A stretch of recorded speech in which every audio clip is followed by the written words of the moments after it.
C'est important que ta vie de prière soit active parce que la vie de prière va être indispensable pour découvrir le plan de Dieu ou en tout cas la volonté de Dieu pour ta vie. Oui. Dis-moi un peu, est-ce que tu sais pourquoi tu es en vie? Est-ce que tu sais pourquoi tu es né dans cette génération? Pourquoi tu n'es pas né en 1700, en 1800, 1500, lorsqu'il y avait les guerres, les baïonnettes? Pourquoi tu es né maintenant? Et depuis que tu es né, as-tu déjà compris pourquoi tu existes? Quel est le but général, la raison d'être de ta vie sur terre? Est-ce que tu le sais? Si tu es un homme, s'il te plaît, si tu es un être humain, homme avec un grand H, c'est-à-dire un humain, alors tu dois comprendre une chose. Dès qu'un être humain naît dans ce monde, il doit savoir pourquoi est-ce qu'il est né. Parce que Dieu ne fait rien par hasard. Tes parents t'ont enfanté, mais c'est Dieu qui t'a envoyé. Il est écrit dans Apocalypse 4, verset 11. Tu es digne, notre Seigneur et notre Dieu, de recevoir la gloire, l'honneur et la puissance. Car tu as créé toutes choses. C'est par ta volonté que toutes choses existent et ont été créées. Tout ce qui existe a été créé par la volonté de Dieu et pour la volonté de Dieu. Rien n'existe par hasard. Aucune couleur n'a été créée par hasard. Aucune plante n'a été créée par hasard. Aucun animal, qu'il soit petit comme la fourmi ou qu'il soit grand comme le rhinocéros ou l'éléphant. Aucun animal n'existe par hasard. Tout ce qui existe, existe pour une raison précise, pour accomplir la volonté de Dieu. Et quand je parle de la volonté de Dieu, je te parle de deux choses. Le but de Dieu et le plan de Dieu. Dieu a un but à atteindre pour toi et Dieu a un plan à atteindre pour toi. Quelqu'un dit Amen et je continue. Nous sommes tous créés pour découvrir la volonté de Dieu. Pour la découvrir, Satan va faire beaucoup de travail pour que tu ne découvres jamais la volonté de Dieu pour toi. Pourquoi je suis là sur la terre? Beaucoup ne savent toujours pas. Tu viens à l'église, tu pries, tu chantes, mais tu vis comme quelqu'un qui n'a pas de repère, qui n'a pas de vision, qui n'a pas en tête ce que Dieu veut faire avec lui. C'est terrible, non. Cette année 2024, année de fondement, une de tes priorités, c'est de découvrir pourquoi j'existe. Qu'est-ce que tu avais en tête quand tu m'as créé? Même quand toi tu as été créé en tant qu'être humain. Regarde, ton œil n'a pas été créé pour marcher. Ton œil a été créé pour voir. Ton oreille n'a pas été créée pour manger. Quand tu mets la nourriture dans l'oreille, tu vas mourir. Tu vas être en mauvaise santé. Ton oreille a été créée pour entendre. Tes mains pas pour marcher, mais tes mains pour porter, pour saisir. Donc rien que dans ta composition, on constate que tout ce que tu as existe pour un but. Quelqu'un dit Amen. Les pieds, c'est pourquoi? C'est pour marcher. C'est pour porter tout le corps. Nous sommes comme une boîte noire. À l'intérieur, là, mais tout existe à l'intérieur pour un but. Alors toi, comment veux-tu que tout est créé pour un but? Mais toi, tu n'as pas de but. C'est faux. Il y a une raison d'être pour ta vie. Il y a quelque chose que l'architecte, le designer, le créateur avait préparé pour toi. Tu n'es pas comme tout le monde. On peut être jumeaux, mais chacun a quelque chose. On peut être frère de la même famille, mais chacun a quelque chose de précis que Dieu a préparé. Ah frère, ces choses ne se découvrent que dans la prière. On va auprès de Dieu pour dire à Dieu, oh Père, pourquoi suis-je sur la terre? Je suis un être humain, révèle-moi. Ça doit faire partie de tes fardeaux. Ça doit faire partie de tes priorités, de tes désirs ardents. Ne vis pas comme tout le monde. Ne fais pas ça. De toute manière, ce que tu as fait, ça marche pas. Quand quelqu'un vit pour la volonté de Dieu et qu'il a compris, il sait que tant que je n'ai pas accompli ce pourquoi tu m'as appelé, le diable peut faire tout ce qu'il veut. Je ne vais pas mourir. Jamais. Comment veux-tu qu'un esprit de mort vienne prendre quelqu'un qui n'a pas encore accompli ce pourquoi Dieu l'a appelé? Tu dis, excuse-moi esprit de mort, si tu veux prendre quelqu'un, c'est ailleurs, pas ni chez moi, ni dans ma maison. Parce que nous, on n'a pas encore accompli le plan. Et d'ailleurs, même quand j'aurai accompli le plan, je partirai quand je voudrais. Oh, dis-moi un bon Amen. Jérémie 1, passage que vous connaissez. Mais écoute bien ce que Jérémie entend de la part de Dieu. Ce que Dieu dit à l'un, il le dit à tout le monde. C'est le principe divin. Jérémie 1, 5. Avant que je t'ai formé dans le ventre de ta maman, je te connaissait. Dieu connaît tout homme avant que tu ne naisses, avant que tu ne sois formé. Pas quand tu es né, juste formé. Le spermatozoïde est rentré, il est rentré dans le ventre de maman. Il dit avant ça là, te connaissais déjà. Donc ne pense pas que Dieu te connaît aujourd'hui, parce que tu as la barbe, tu as ton corps là, tu frimes là. Avant que je t'ai formé dans le ventre de ta mère, je te connaissais. Et avant que tu ne sois sorti de son sein, tu avais déjà mis à part. Et je t'avais établi prophète. Mais je me révèle à toi quand tu avais l'âge de 12 ans, 13 ans. Mais sache une chose, je t'ai laissé grandir. Mais je t'avais déjà programmé. J'avais un projet pour toi. Quel est ton nom? Jérémie. Petit, calme-toi, je te connais. Tu me connais? Ouais, t'inquiète pas. Mon nom, c'est l'Éternel. rien ne se passe dans tout l'univers sans que moi je le sache. Mais quelle est ton intelligence? Mon intelligence, tu ne peux pas la comprendre. On ne peut pas comprendre celui qui a une intelligence insondable. Dieu, blaguez pas. Ton Dieu que tu dis là, oh j'ai mon Dieu. Mon frère, il est redoutablement puissamment, intelligemment intelligent. Dis Amen.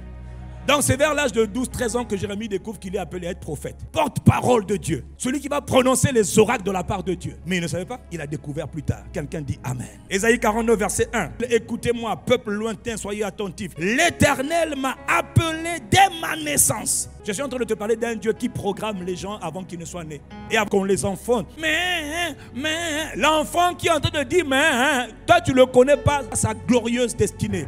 Tu ne connais pas la volonté de Dieu pour sa vie, mais Dieu connaît. Un enfant, tôt ou tard, il va falloir qu'il aille, pas devant toi maman, mais qu'il aille à la rencontre de celui qui l'a créé pour dire, oh Dieu, révèle-moi pourquoi tu m'as fait naître par le ventre de ma mère. Révèle-moi. Et quand tu dis révèle-moi, il dit invoque-moi, appelle-moi, prie-moi, parle-moi, et je te répondrai. Et je te montrerai des choses cachées, des choses que tu ne connais pas à propos de toi-même. Je vais te révéler pourquoi tu es passé par là où tu es passé. Je vais te révéler ce que j'avais prévu pour toi avant la fondation du monde. Je suis l'Éternel, je suis Dieu, le Dieu des esprits de toute chair. Je commence une chose et je vais l'achever. Mais ça peut même atteindre 80 ans. Abraham, c'est à 75 ans. L'Éternel a apparu à Abraham. Donc ce n'est pas une affaire d'âge. Que Dieu te fasse la grâce de t'apparaître.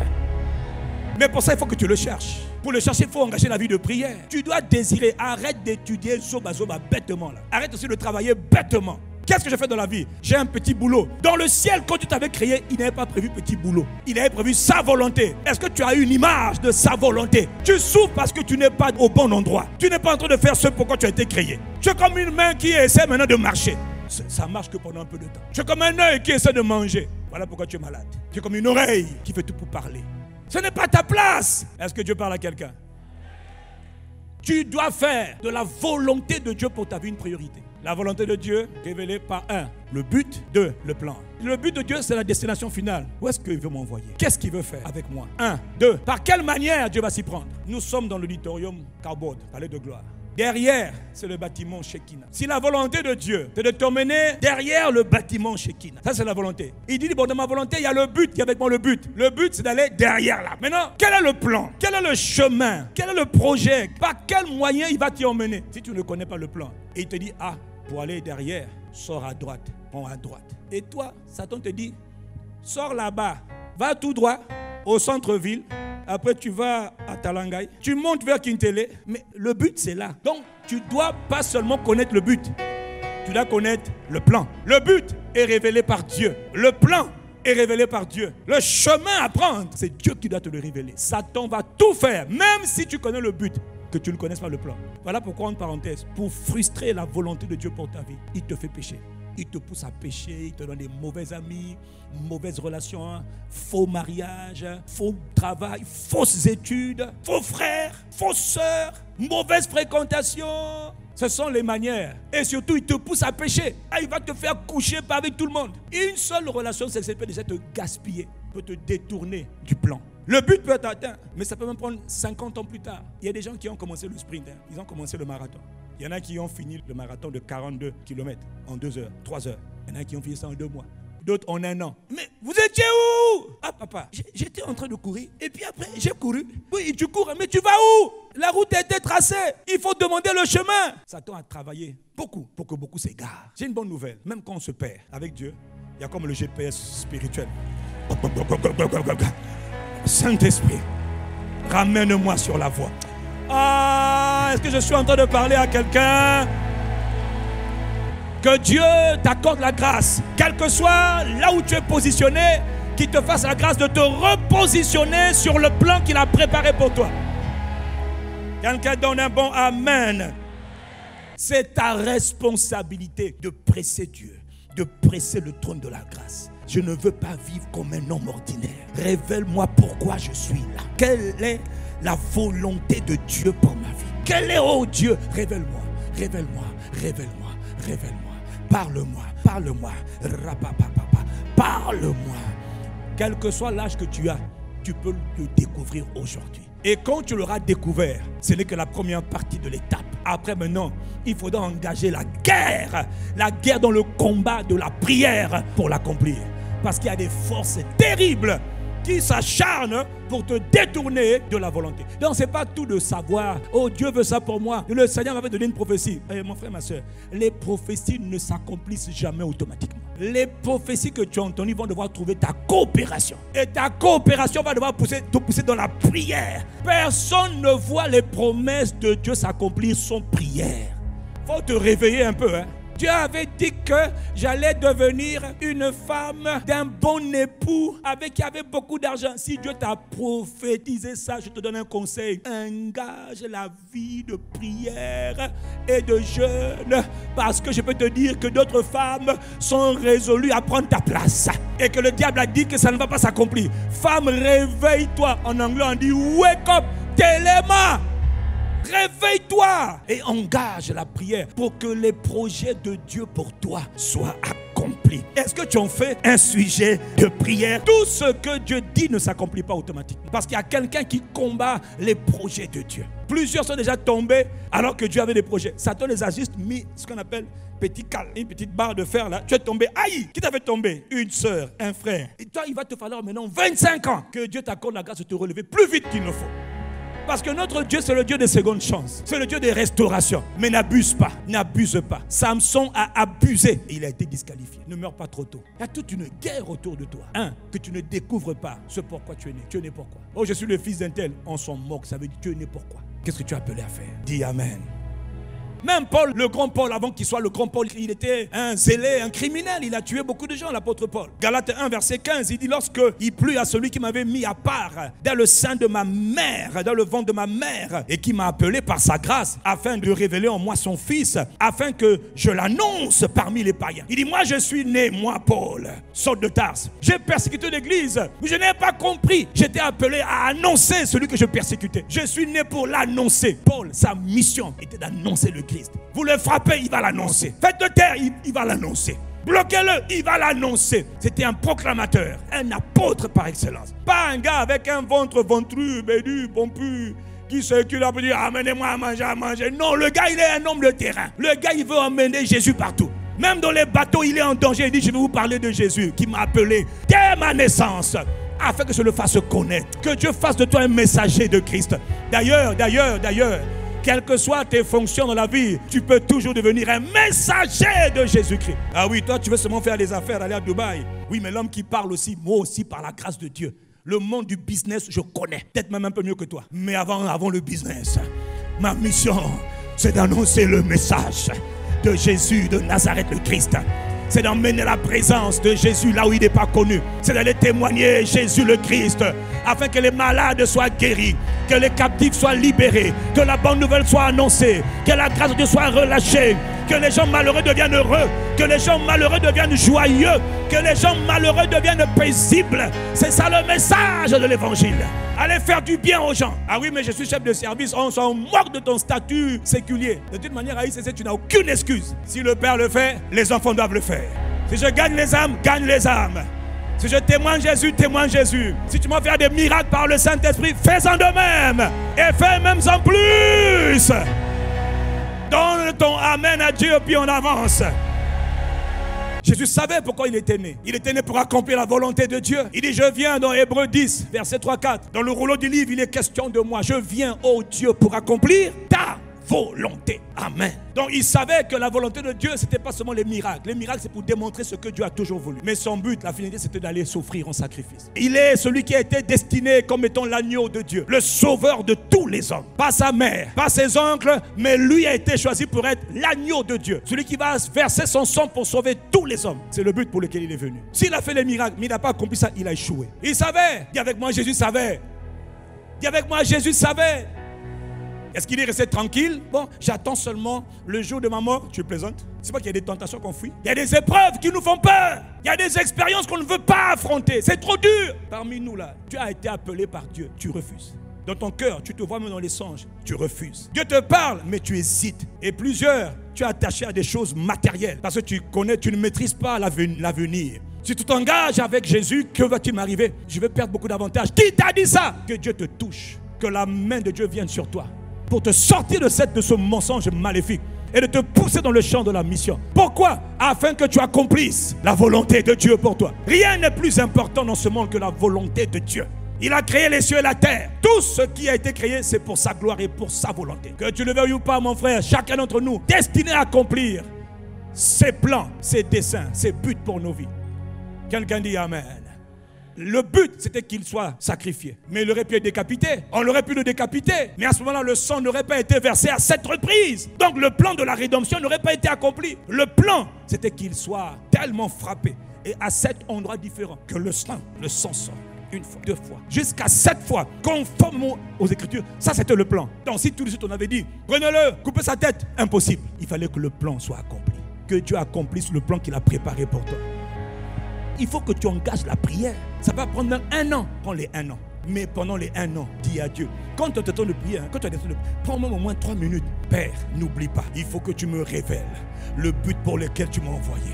Jérémie savait, David savait, oh Père, Samuel savait, Paul a su. Moi je veux savoir, il faut que tu me révèles. Donne-moi un bon Amen. Comment Jésus l'a fait pour accomplir la volonté de Dieu pour sa vie? Frère, il n'était pas en train d'être assis quelque part en train de suivre Novelas. Il ne suivait pas les Brésiliens. Il n'était pas en train de suivre la Champions League. But comment on appelle ça? Real de Madrid. Non, c'est pas mauvais. Mais il y a plus important. La volonté de Dieu pour ma vie. Les gars du Real, eux, ils sont contents. Ils ont leur argent, leur pognon. Toi, tu es là, tu regardes, spectateur. Qui a dit quoi? Vraiment que Dieu t'aide. Trouve la volonté de Dieu pour ta propre vie. Que quelqu'un paye quand toi tu es en train de faire ton travail. Tu n'as pas été appelé dans la vie à être un spectateur. Tu as été appelé à être un acteur. Un acteur qui est engagé sur le terrain pour accomplir la volonté du Tout-Puissant. La volonté du Père. Révélée dans le Fils par le Saint-Esprit. Donne-moi ton Amen. Aïe, aïe, aïe, aïe, aïe, aïe. Comment Jésus a fait pour accomplir la volonté? Je viens de terminer. Hébreux 5, verset 7, il est écrit, en parlant de Jésus. Lui, il la connaissait, frère. Il avait découvert la volonté de Dieu. Et il était en train d'accomplir la volonté de Dieu. Mon frère, dis à ton voisin, réveille-toi. Il est écrit que dans le jardin de Gethsémane, là, cette révélation va dans l'épreuve de la croix. C'est lui qui, dans les jours de sa chair, c'est-à-dire dans les derniers moments, là, avant d'être crucifié, la Bible dit, il s'est présenté devant le trône de Dieu avec des grands cris, des larmes. Il a présenté à Dieu des prières et des supplications. Il négociait avec le Père. Au Père, quand il allait prier là, il est revenu là. Il dit, vous n'avez même pas pu prier avec moi pendant 1 heure. Hé les gars, réveillez-vous. C'était un temps de transaction, de négociation. C'était dur. Il fallait qu'il soit rendu fort, capable de supporter l'insupportable, de prendre tout le péché du monde sur lui. Celui qui n'a jamais connu le péché, Dieu le fait devenir péché. Le pur devient impur. Le juste devient totalement injuste. Le sacré devient souillé. Tout ça pour porter le péché du monde. Il a 33 ans. C'est trop dur. Il a attendu ce moment-là parce qu'il est venu pour ça. Et c'est son heure. Mais l'heure là, c'est difficile. Alors il engage la prière. Les cris font partie de la vie des gens qui accomplissent la volonté de Dieu. Ça ne vient pas en étant assis, en suivant un film ou un match, ou en suivant n'importe quoi. Ça vient en priant et en priant. Pousse des cris. Ce n'est pas des cris qu'on fait exprès. Hey, des grognements. Hey, des pleurs. C'est des pleurs d'intercession. C'est des pleurs de supplication. Père, je sais que c'est mon heure. Oh, mais moi, je n'ai jamais connu le péché. Mais j'ai toujours été pur car je suis Dieu. Aïe. Dans les jours de sa chair, il a présenté à Dieu le Père qu'il écoutait. Parce que le Père écoute tout le monde. Parle, mon fils. Parle. S'il était assis au bar ou au restaurant, ou chez la copine Sophie, ou chez la copine Alexandra, en train de papoter et de critiquer, il n'aurait jamais accompli la volonté de Dieu. Il y a un temps pour chaque chose. Il y a un temps où les hommes se mettent à part. Ils se tiennent devant le trône de la grâce. On appelle cela l'enfantement dans la prière. Les desseins de Dieu s'enfantent dans les prières de douleur, dans les cris, dans les larmes, dans les grognements.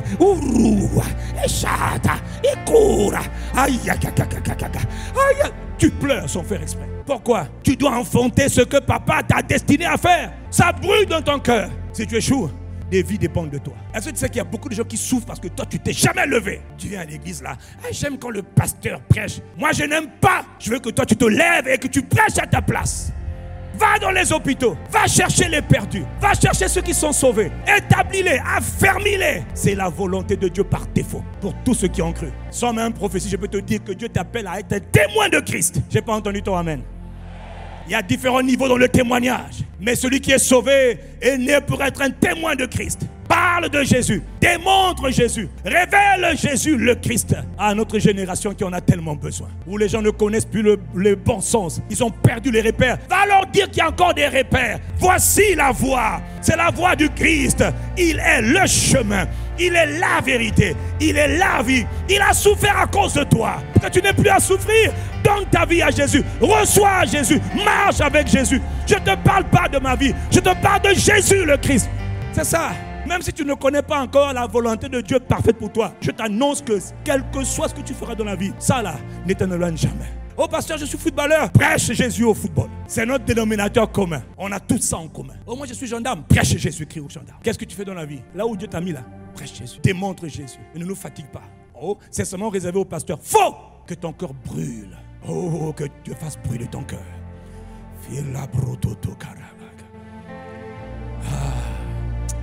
Est-ce que Dieu parle à quelqu'un ce matin?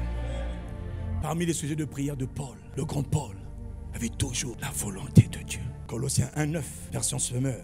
Depuis le jour où nous avons entendu parler de vous, nous aussi, nous ne cessons de prier Dieu pour vous. Nous demandons à Dieu que vous soyez remplis de la connaissance de sa volonté. Nous demandons à Dieu qu'il vous fasse connaître pleinement sa volonté. Comment un homme, un mortel, sur la terre des vivants, va vivre sans connaître le but pour lequel il a été créé? Frère, fais de cela ta priorité. Prie au moins 5 minutes chaque jour, entre aujourd'hui jusqu'au jour où Dieu va se révéler à toi. Parce qu'il va se révéler à toi. Ne pense pas que moi je suis né en pensant que j'allais faire ce que je fais aujourd'hui. Rien en moi ne me prédisposait pour faire ce que je fais aujourd'hui. Rien. Même, je n'ai même jamais rêvé, imaginer une chose pareille. Jamais. Mais me voici en train de faire le travail de Dieu. Je ne savais même pas que j'étais appelé à ça. Je ne savais pas. Et le premier jour, il a dit, hey, moi, pasteur, moi, ce n'est pas mon appel. Moi, je veux faire les affaires pour soutenir le royaume. Il dit, oui, tu vas me servir. Je dis, oui, dans les affaires. Je vais gagner de l'argent pour financer le royaume. Et je n'ai jamais changé d'avis. Toi, quand tu as gagné de l'argent, on ne sait pas où c'est parti. Que Dieu nous aide. Dis avec moi, Père, accorde-moi la grâce. Accorde-moi la grâce de découvrir ta volonté pour ma vie. Et accorde-moi la grâce de poursuivre l'accomplissement de ta volonté. Parce que mon frère, ma soeur, rien ne sera plus important que ça. Un jour, on paraîtra tous devant Dieu. Tu vas dire quoi? Qu'est-ce que tu as fait? Je faisais biochimie, après, je ne sais pas, je faisais les bilangas, l'agriculture. Après, bon, je ne sais pas, je suis devenu... Bon, je ne sais pas, je suis devenu... Frère, tu dois devenir ce pourquoi lui, il t'avait appelé. 80% des gens sur la planète sont déprogrammés, sont perdus, n'ont pas de repères. Parce qu'ils ne savent pas que celui qui a créé les cieux et la terre avait un projet pour eux. Satan les a voilés, Satan les a aveuglés. Toi, il n'est jamais trop tard. Tu peux encore crier à Dieu chaque jour. Père, révèle-moi. Fais-moi connaître ta volonté. Fais-moi connaître ce que tu as préparé pour moi. Quand on parle de la volonté de Dieu, on te parle de quoi? De ce que Dieu t'appelle à faire, t'appelle à être, t'appelle à devenir. Dis un bon amen. Et il va te le mettre dans ton cœur comme un fardeau. Moi, je ne voulais pas être pasteur. Pasteur Yvon ne voulait pas être pasteur. Mais à un moment donné, quand on a prié à Dieu, c'est devenu un fardeau.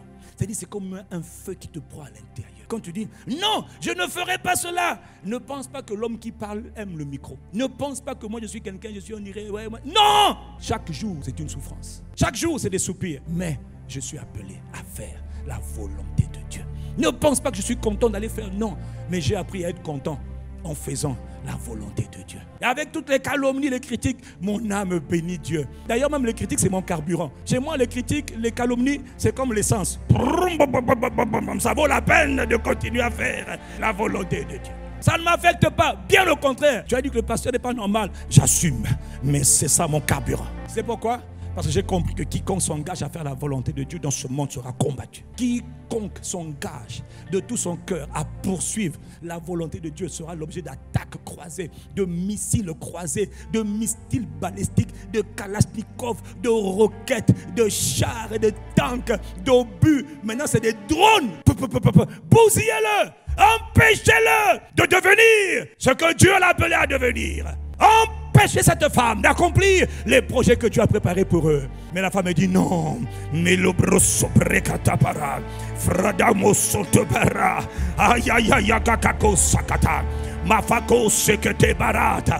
Que Dieu t'accorde un esprit de prière, une vie de prière tellement active que tu vas devenir un chercheur de la volonté de Dieu pour ta vie. Je veux entendre ton Amen. Que Dieu ranime ton esprit, que Dieu réveille ton esprit. Car toute heure est une heure de prière. Car tout moment est un moment de prière. Satan s'acharne contre toi. Jeune homme, jeune femme, vieil homme, vieille femme, homme, femme, pas. Satan s'acharne contre tous les hommes pour les empêcher de faire ce que Dieu les appelait à faire. Mais il faut qu'une autre génération d'hommes, comme les disciples de l'église primitive, ils étaient prêts à mourir, mais ils voulaient faire la volonté de Dieu. Brûlez-nous, mais jusqu'au bout, on fera la volonté de Dieu. Si je meurs, je vais mourir comme Étienne, en martyr, en voyant la gloire de Dieu, le Fils de Dieu. Mais je ferai la volonté de Dieu. Je ne ferai pas ma volonté. Je ne ferai pas la volonté de mon mari ou ma femme. Je ne ferai pas la volonté de Satan qui me pousse à pécher. Je ferai la volonté du Dieu vivant. Car j'existe pour son plaisir. Car je suis né pour sa joie. Car je suis né pour sa gloire. Je suis né pour révéler sa personne. Le Père, le Fils et le Saint-Esprit doivent être connus au travers de ta vie. De ta vie. Pas la mienne, la tienne. Si c'est à toi que je parle, je veux entendre un Amen. Réveille-toi. Dieu veut faire enfanter dans ton cœur ses desseins, ses fardeaux. Il y a plusieurs fardeaux. Il y a les fardeaux que Dieu met d'abord dans ton cœur pour ta propre vie. Et puis quand il vient révéler sa volonté, ton cœur va commencer à bouillir. Parce qu'en parenthèse, la volonté de Dieu, ça sera toujours tourné vers les hommes. Il va te dire, Moïse, je suis apparu. J'ai entendu les cris de mon peuple. J'ai entendu ses souffrances. Ils habitent à Mikalou. J'ai entendu les souffrances des habitants de Brazzaville. Je suis descendu pour les visiter. Va, je t'envoie, va témoigner. J'entends les souffrances des orphelins. J'entends les souffrances des veuves. J'entends les souffrances des familles monoparentales. J'entends les souffrances des étudiants qui galèrent. J'entends les souffrances même des politiciens qui se cherchent. J'entends les souffrances des opérateurs, des entrepreneurs qui souffrent, qui échouent. Va, je t'envoie. Je t'établis pour être la lumière. Je t'établis pour leur ouvrir les yeux des aveugles. Je t'établis pour les faire sortir des griffes du diable. Je t'envoie, va. Et ce message, tu donnes à tout le monde, à différents degrés. Mais tout le monde est concerné. Tout le monde est appelé. C'est pas le pasteur, c'est tout le monde. Le même Jésus qui a combattu dans la prière, il est là. Il veut que tu apprennes à combattre dans la prière. Combattre dans la prière. Oh, Kobaratata. Oh, révèle-moi. Qu'est-ce que tu veux faire de moi? Qu'est-ce que tu as comme fardeau pour moi? Qu'est-ce que tu m'as appelé à faire? Je ne suis pas appelé à être un taximan. Il y a plus que ça. Un étudiant, il y a plus que ça. Quel est ton plan pour moi? Dès mon jeune âge, révèle-moi. Quand il te révèle ça tôt, alors tu apprends qu'on peut avoir 17 ans et puis être un feu dévorant à l'école. À l'université, un étudiant en feu. Au milieu des étudiants qui sont dans les ténèbres, tu apparais comme un véritable feu dévorant, transportant la présence de Dieu, la puissance de Dieu. Tu dis, mes amis, mes collègues, je vous annonce la voie du salut. Jésus est le chemin. Hey, quel est ce genre d'étudiant? Que Dieu t'accorde la grâce d'être réveillé dans une autre dimension du réveil de la prière. Ah!